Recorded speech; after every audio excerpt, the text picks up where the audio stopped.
Udlulu hlelo ahlahle luthi umfunani umuntu wami. Yes. Ngibhalile la.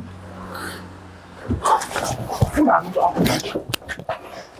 Mfana, ngizokubulala mfana. Ngiyakho mfethu. Ngizokubulala. Ngiyakho. Cala ungiyeka. Ufunani umuntu wami nasho. Cala ungiyeka. Cala ungiyeka. Ufunani umuntu wami nasho.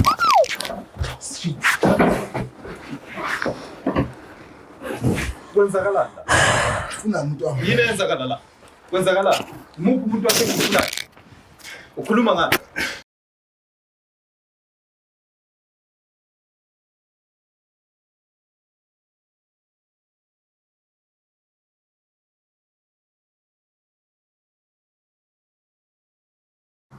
Ngiyanibulisa nonke babukeli be-Black Life TV kuhlelo esilibiza ngokuthi umfunani umuntu wami. Igama lami nguStufuza Dlangamandla Zulu.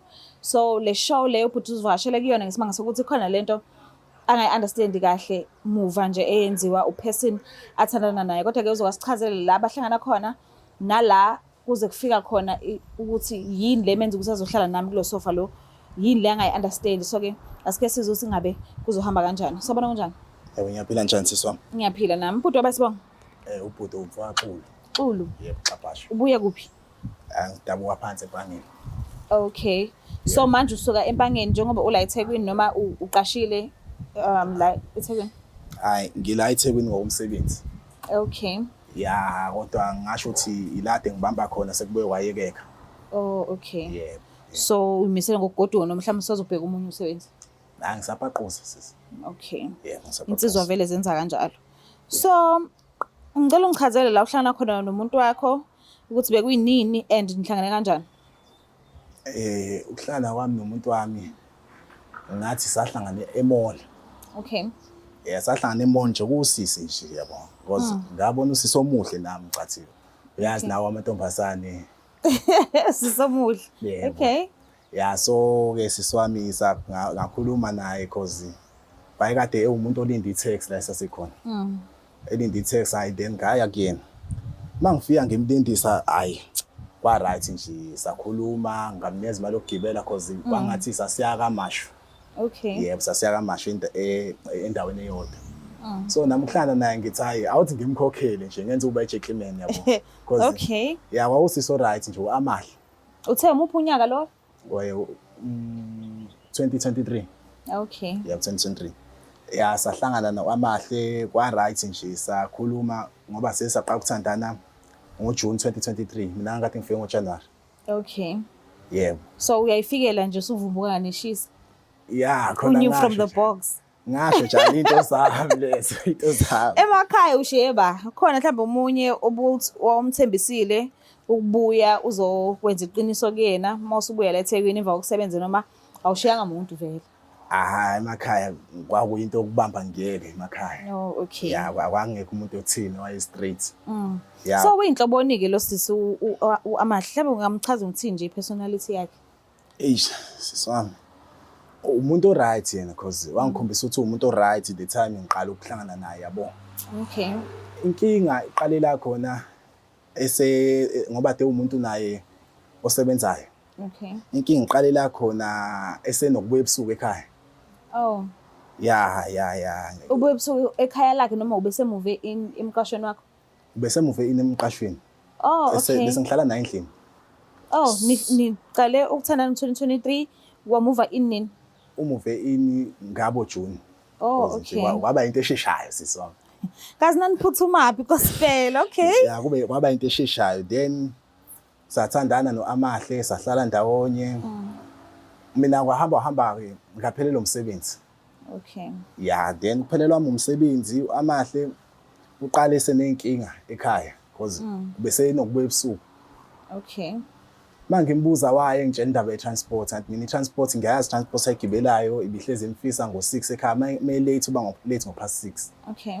Yeah then kwaba nenkinga kwathi ngolunye usuku wayekade eseshaweni egeza kulokho eCalifornia iyaringa ifoni yakhe ngaleso sikhathi. Ngaya khona mangithi ngiyathinta kuWhatsApp intshebe khona ubhuti obhizi noAmahle siswami Mhlambe lo bhuti ungabe uyamazi noma ubuqala nje ukubona. Ngaleso sikhathi angiqala ukubona kodwa ngisho ukuthi ngiyamazi. Shoot njengoba uthi intshebe wabona i-profile picture. I-profile picture. Yeah, but ungakhona ukufaka isithombe engasona sakho. Hayi intshebe because ngisengiyayazi. Oh, okay. Ya sengiyazi ngokuyibona ngike ngaya ine market khona la idayisa khona. I-owner.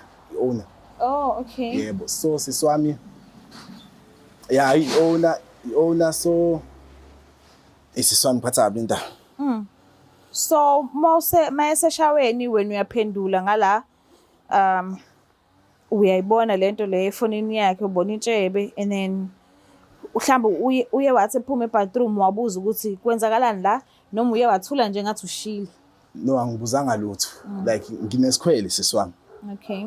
Isikhwele sami ngiyathula ngumuntu othulayo. So ngoba nakho uyibonile inamba uke wayithatha wabuza ukuthi sithini story mfethu waye ufonela umuntu wami kwenzakalani? Yeah khona angikaze ngimbuze kodwa into eyenzeka ngayithatha inamba le ngayisave. Okay. Yeah because ifoni yakhe bengiyazi iphini ibhale ngami. Okay. Ngayithatha ifoni yakhe khona le ndoda le iyabhala ama message yabo ngeblue tick iziyabuza ukuthi uyangiblue tick manje yabo. Then ngathi ngiqede ukublue tick ngashawa 100 message. Kuba athi afundiwe. Ngase ngiyithatha le number mangiyifonela into yokuqala nje ngibuza ama-order. Uyifonela ngenamba ngifoni yami ngase ngithathile ngase ngifwa ifonini yami. Ungibuza nge-order ukubafo uthi ngabe ibhuti ufuna i-order kanjani? Ngiyavela ngavuma nami ya. Okay. Wasithi so uzolanda noma ngithi mina shothi le ndoda le iphusha ibhizinisi because ngiqale lapho nami ukubona ukuthi ahlahle i-owner lini. Ayi ngithi hayi intshebe sohlangana nentshebe bantu ayinabantu abasebenzelayo. Mangifika kulelo order lelo idayisa ama fast food. Oh, okay. Yeah mangifika kulelo order lokhuzane ngibingelelo omunye usisi nje ngibuza ukuthi wena kanje ngithi ya kuthunywe yini? Yebo kuthunywe yini. Okay. Ngithatha i-order then uthathe i-order mase uyakhokha. Yeah ngikhokha. Uyaphinde uyamchasa futhi lo muntu. Angisho ukuthi ku-wrong. No ungangizwa kabi angisho ukuthi ku-wrong. But uthenge ngesimanga sokuthi mhlawumbe unethemba ukuthi one day uyoqondana naye kulethele yini order. Siswami bengena choice nami uthando. Because inhloso bengifuna ukumazi. Okay. Then kuthe kuhamba isikhathi usisi wangitshela ngahamba ngalibona intshebe yabo. Hayi intshebe nje. Usuyibona phi ke manje? Sengile phela esitolo la esitolo sengiyangqwa esitolo. Okay. Intshebe. I-owner lini lineyimoto nje lineyimoto ku right. So yeah then ngase ngithi ngicela ukubhalela ningisize sisu Stofuza Nkosi yami. So mawufika umbono wathi inhlanje mhlambe wayithengisa something wathi wahamba noma wenza kanjani? Wayekhuluma nabasebenzi bakhe. Awumbulisanga? Angikaze ngikubulise. Yeah. Okay. Ngibe ngisaba lentshebe kodwa kodwa mangayibona mangathiwa ngiyayibona manje seswami ikhona indlela. Yes, usinikezile inamba yakhe ngisho. So sake samfonela and wavuma ukuza. And akubangi inkinga etheni. Uthe uzoza but akazi ukuthi ubani ubhalele kwe-show and akazi ukuthi yini igama le-show akazi ukuthi ubizelweni. Indlela esikhulume ngayo naye simgogele ukuthi akafike namhlanje ukuze sokhona ukuthi sikhulumisane naye. So ithi ngimlande ke. Ngicela ungilandela yena. Sharp. Cosilandela yena.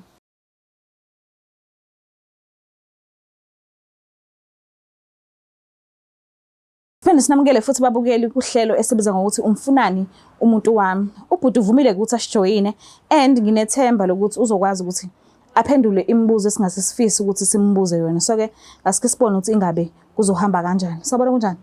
Yebo njalo. Ngiyaphila. Igama lami nguStofuza Ngwandlela. Ekhaya kusemakhaya eHlokosi.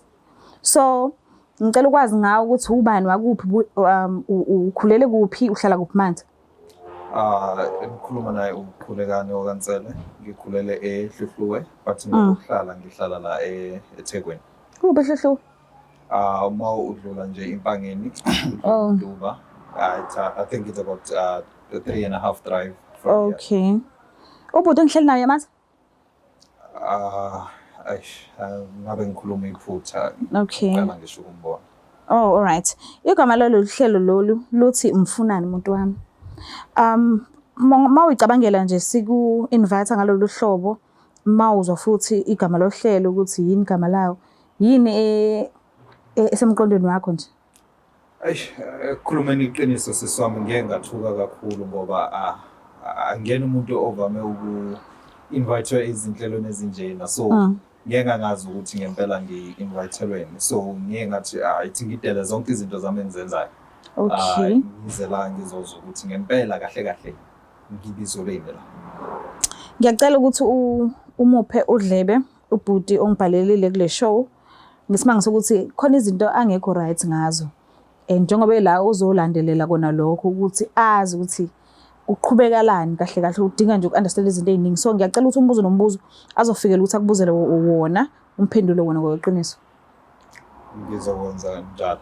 Ngizokwenza sure ukuthi ngiyathembeka kuye. Ngiyabonga. Ngicela ukuthi ukhulumisane naye. Sawubona baba. Kunjani? Yaphi njani? Ngikhona lapha. Obesichazile usisi. Udlolu hlelo ahlahle luthi umfunani umuntu wami. Yes. Ngibhalile la. Umfunani umuntu wami. Yemfana ngizokubulala mfana. Ngiyakho mfethu. Ngizokubulala. Ngiyakho. Qala ungiyeka. Umfunani umuntu wami nasho. Qala ungiyeka. Qala ungiyeka. Umfunani umuntu wami nasho.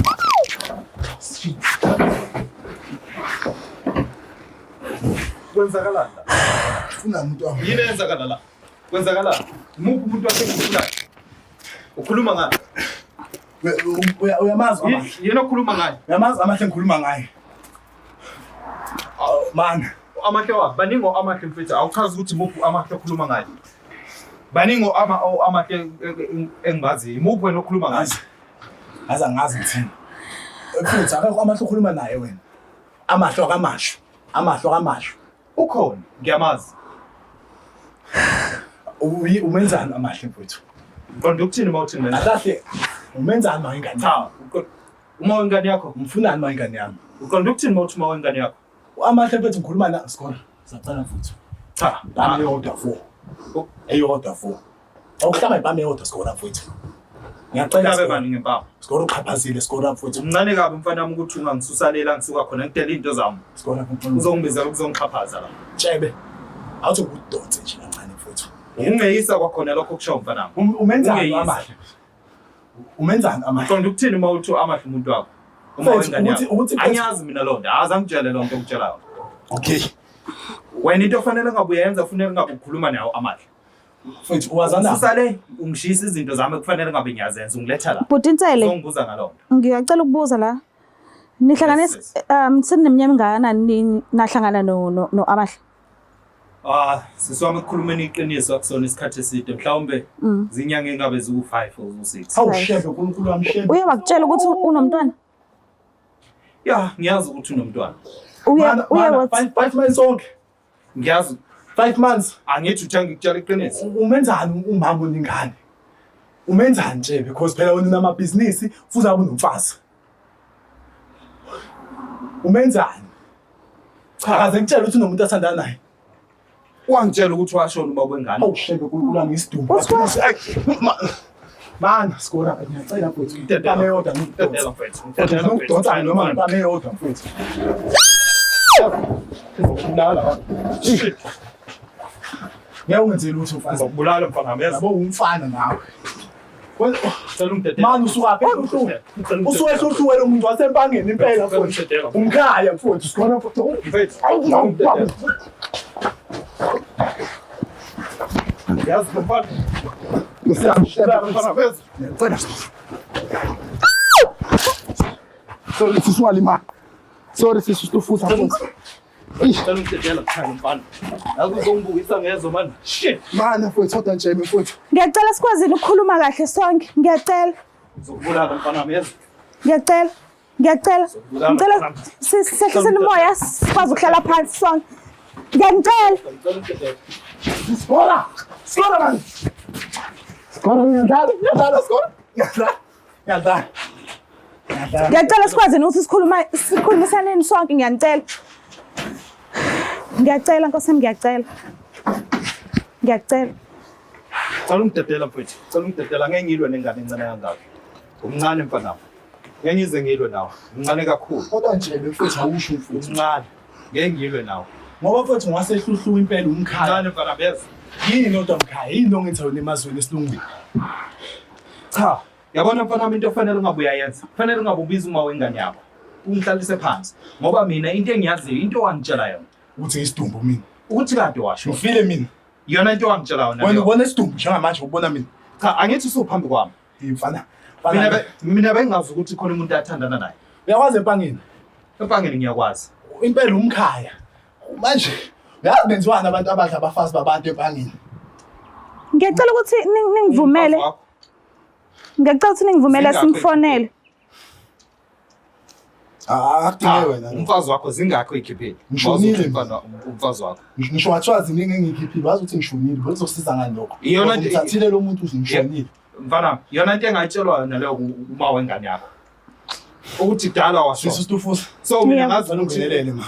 Ngiyacela ukuthi ningivumele ukuthi sikwazi ukumfonela sibuze ukuthi ithini into yakhe. Ngala esayidini lapho uDunsele uthi ubaba umntwana wakho washona. Ngala into engatshelwa yona engiyaziyo leyo ke mina. Ngiyacela ningivumele ukuthi simfonele. Kodwa futhi awusho usamgcabe kangaki nje awumtshela mfethu. Ngicela umbuka ngiyacela umbuka futhi. Ngicela umbuka futhi. Kubalekile ukuthi ngikutshele lonto. Awusho mfethu because phela hey Kubalekile ngisamuza imbala mfuthu wayena usangibalekile. Anginendaba phela kusondaba yami leyo. Kusho ukuthi kawenzi kahle. Yabo njengoba kubalekele. Kusho ukuthi kawenzi kahle. Vele isiqo wena kade wakho.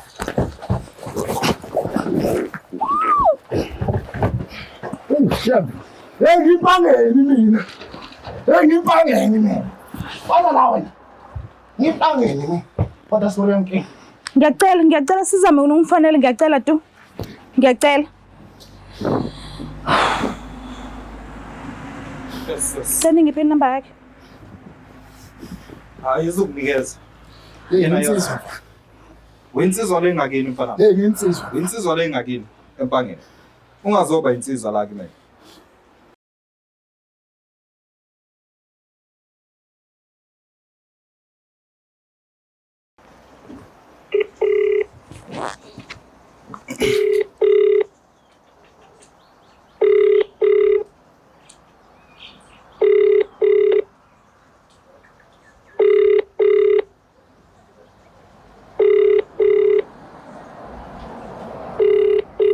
Uyasebenza amahla ke bese emsebenzini mhlawumbe? Off namhlanje. Okay. You have reached the mailbox of 06. Cela siphinde simzame futhi.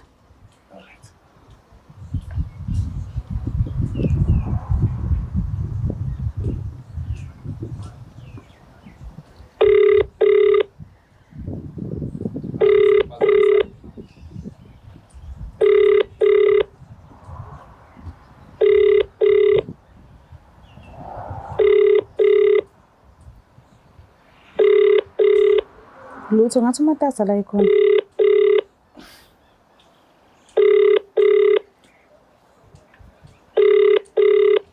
You have reached the mailbox of 06. Asikhona ukumthola. And ku-wrong ke ungamtholi kwethu ngoba ashuthi asisocociseleke ukuthi sithini story kwenzakalani. But mase ngibuze bhuti ngicele ukuthi mhlambe ngabe ukhona okuhle ubone inhloso ezinhle ngoamahle noma mhlambe uyabamba nje. Khulumeni iqiniso siswami. Yes, ngasho njalo ukuthi khona benginenhloso ezinhle ngawo amahle. Okay. Bengiyimisela ukuthi ngimthatha unkosikazi wesibili since ngathi mangihlangana naye ngabona cha. Ingane right. Oh, ushatelwe vele? Yes, Oh, okay. ngina unkosikazi. Oh, okay. Nginazinga. Kodwa ehlanganeni kwami noamahle ngabona ukuthi cha. Ingane right. Engakhona ukuthi ngikhulise ngithathe ngenze unkosikazi. Okay. Now that usutholile ukuthi ubaba umntwana wakhe usaphila ukhona and nangu uyambona indlela ayiyona njengamanje mhlambe lokho ngeke kuze kushintshe umqondo ukuthi umiyekele noma kuyila uzoqhubeka khona ke. Siswami akhonze nje ngiyeke phansi uma ingane yami futhi. uzongilinda ngiqeda ngithi. Ngeke phansi manje. Kunzima siswami ngoba ngiyamthanda Amahle ukukhuluma neqiniso. Kakhulu hayi kancane. Amaningi ama-qualities engiwabonile kuyena. Okay. Enza ukuthi ngithi cha. Uyamthatha. Unkosikazi wesibili. So ukuthi ngimane ngimiyekele nje. Ngeke uzokhona. Akukho lula ngaleyo ndlela ngoba okokuqala mina ngazi ukuthi ubaba wengane yakho washo. Okay. Sisitufusa. But nangu uyambona uyaphila. Unomfazi, uyasebenza, uyahola. Ngoba nginjani mina mfowethu?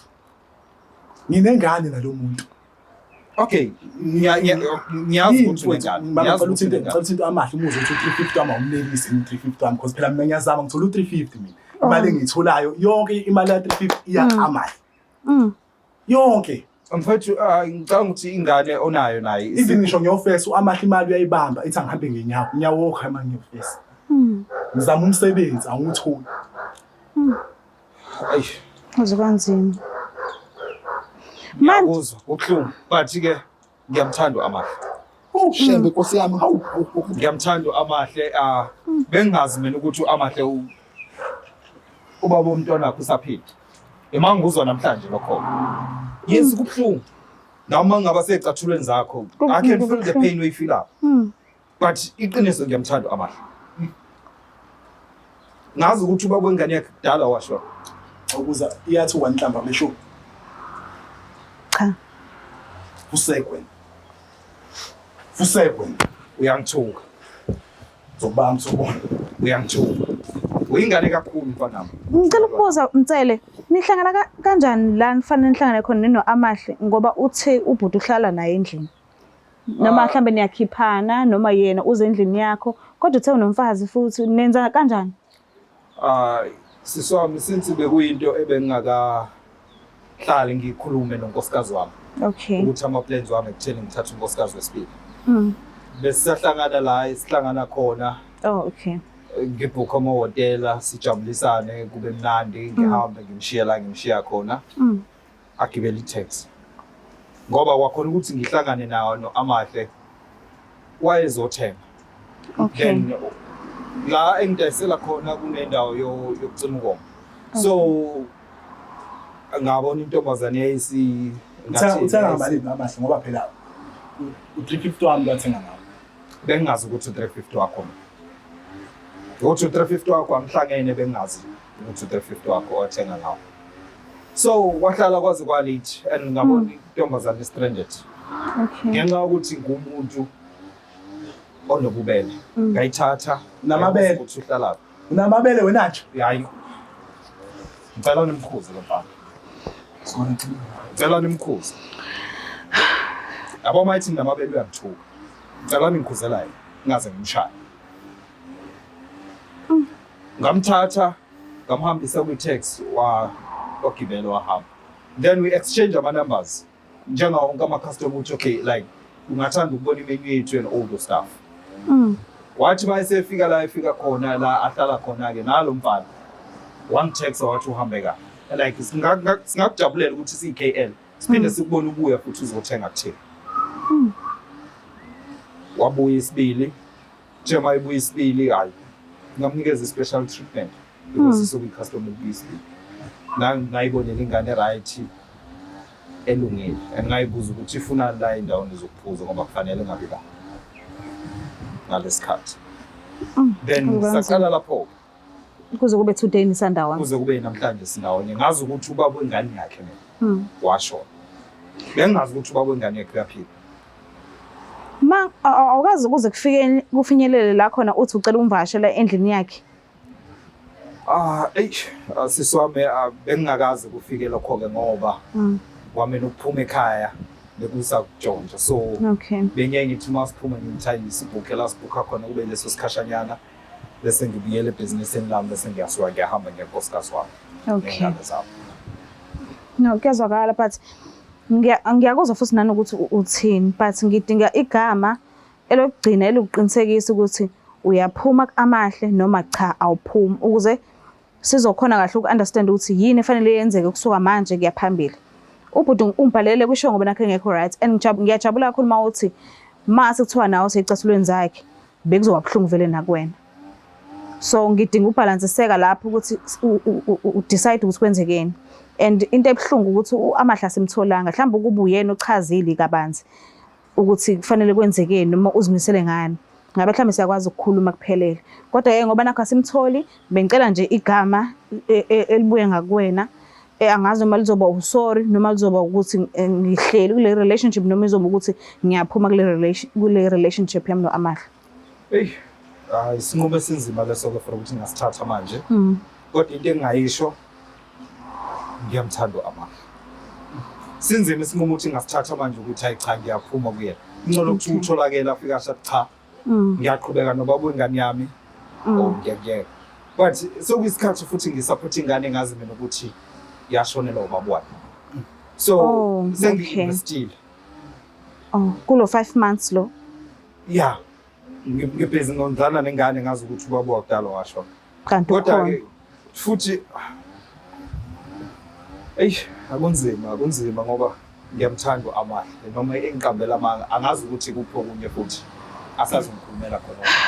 So njengoba namhlanje nihlangene kanje, awucabanga ukuthi mase buyele endlini eno-Amahla kuyokwenzakalani?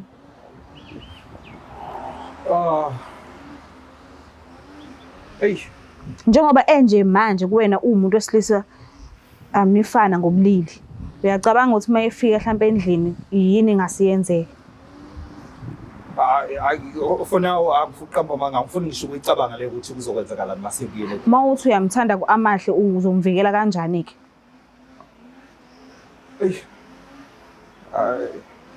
Angithathe uhlala naye straight. Kunzima ukuthi ngimthathe ngithi mina ngizohlala naye njengoba esho lo mfana. Nginonkosikazi nginey'ngane. Okay. Ngizohlala kanjani nentombi nginonkosikazi nginey'ngane?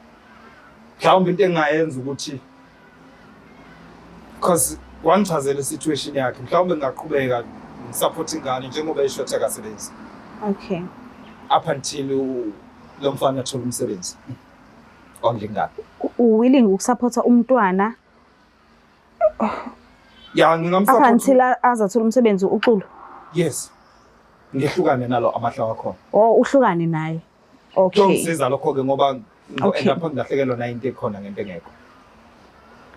Okay, no, kezwakala. So uma kuthi cost ukuthi lo mfana aqhubeke nempilo ajabule ngoba ngiyabona ukuthi uyamthanda Amahla wakho. Aqhubeke naye ngoba the same Amahla engikhuluma ngaye ongiqambela amanga wathi ubaba wengane yakhe washo. Mina ngondla ngengane. Kusho ukuthi kuningi akwenzayo. Ongakaveli. Ungcono asale lo mfana aqhubeka naso isigebengu sakhe. Sisigebengu vele. Kodwa baba ngoku Amahla ingane encane wenzani? Ingane encane kodwa evuthiwe ekhaya. Xulu mangase ngibuze. Encane kodwa uvuthiwe ekhaya. Mangase ngibuze Xulu. Uzwile lo line lo othi angakwazi ukuhlukana no-Amahla mase ondla umntwana. Apha until uzuthola isipani. Uzwile lo line lo? Yebo ngizwile. Ufila kanjani ngawo? Ukuthi umntana ngiyamthanda. Okay. And futhi Amahla wenza ngayo yonke indlela ukuthi ingane ibe right. And ngihleze ngiyibuza ukuthi wenza ngani because Amahla la ahola khona ubona imali encane. Okay.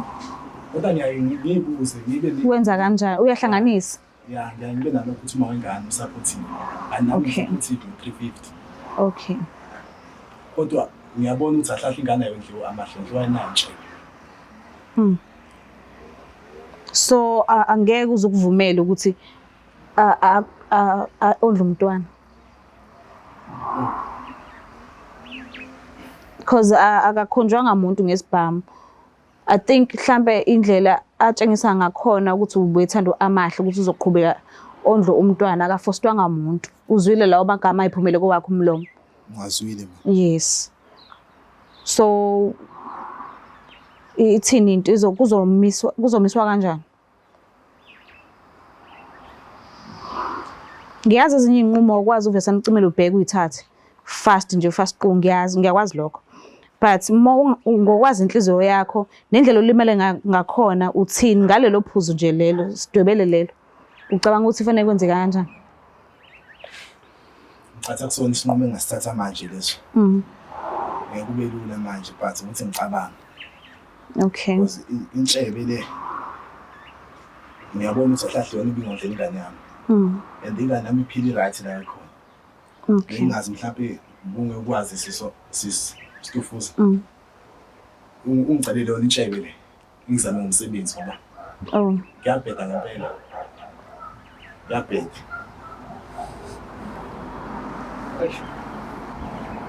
Ngizama ungifaka khona la izalo engazama khona nebe kuphi. Ngizozama uzehlisa for bese ihlwana nomntwana wami. Thathe lo amahle ngoba uyamthanda amahle. Cha ngiyakuzwa mfana wami mawusho njalo akusona into engawu because mina ibhizinisi enginalo elami nonkosikazi wami. So akusona isinqumo engamane ngivuke ngisithathe ukuthi okay kulungile.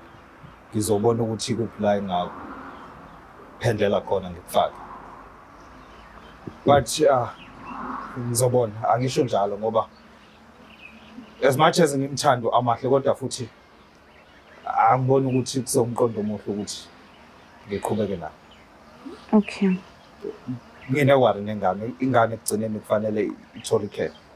Njengoba usuchazile ukuthi uAmahle la akasebenza khona uhola imali encane. Mina ngoba ngimdala kunoAmahle yes kufanele ngenze sure ukuthi umntana uyakhula ngendlela okuyiyona yona noma ngazi ukuthi akuyona ingane yami. Okay. No. Kuyazwakala. So ngokuthanda uAmahle kufanele ngenze okulungile. Ngiyabonga kakhulu kodwa ukuthi usijoyine mase sicela ukuthi uhuze noma kuthiwa bongazi ukuthi sikubizelani but ngiyabonga kakhulu nje ukuthi usihloniphe. Ngiyabonga futhi nendlela owehlise ngakhona umoya ikade isimo siphezulu kangaka ngokubanzima. But ngiyabonga ngiyacela ukuthi ningivumele usuhlelo ngiligoqe la ngesimanga sokuthi asikwazi ukuxhumana noAmahle. Manje nikhuluma nodwa mhlambe ngeenqumo ezingase zazeke nakusasa ezibalekile kakhulu ekubeni yena akazi lutho mhlambe mase ezwe ukuthi ngixoxe nafika mhlambe ubengayinyathele leyo nto nje ayiqede naye mhlambe ngezathu zakhe. So ngiyacela ukuthi nisivumele ukuthi silandelele udaba lweni ukuthi kugcine kwenzeke ubani ohlukane noAmahle ubani uqhubeka noAmahle ingane kwenzakalani ngayo ukuthi ikhuliswe. Ngiyabonga kakhulu. Mbuka lapha ekhaya. Yo. Azi. But nisibonelile nani ukuthi kuhambe kanjani yona yonke into nje and sizolandelela udaba okwenu nje ukuthi ningajahi kakhulu ke. Ngiyazi hleze nijahile hleze lithi hey wena Stufuza hleze promise of part 2 kodwa bafiki. Sometimes kuyenzeka ukuthi isimo besingavumi kakhulu sekubanjene ngamawashingi uthola ukuthi siyafona futhi sicela ukuthi siyacela abantu ukuthi niphinde nibuye khona sizokwazi ukuthi silandelela kahle udaba lweni because abantu badinga ukwazi ukuthi kwakade gcinephi uthola ukuthi akusavunyelwana abanye abasafuni ukuhlangana kwaye labo bantu ababezisene nabo ubuhlungu so kukuningi so ngaphezulu kwamandla ethu but sokwenza ngandlela zonke ngokusemandleni ukuthi siphinde silandelele laba abafisa ukuthi kuphinde nibone ukuthi kakwade kugcinephi ngenqabano yapho. Ngicela ungakhohlwa ukusubscribe, ulike, ushare mina ngiyenzela kakhulu. Bye. It's the Black Life TV.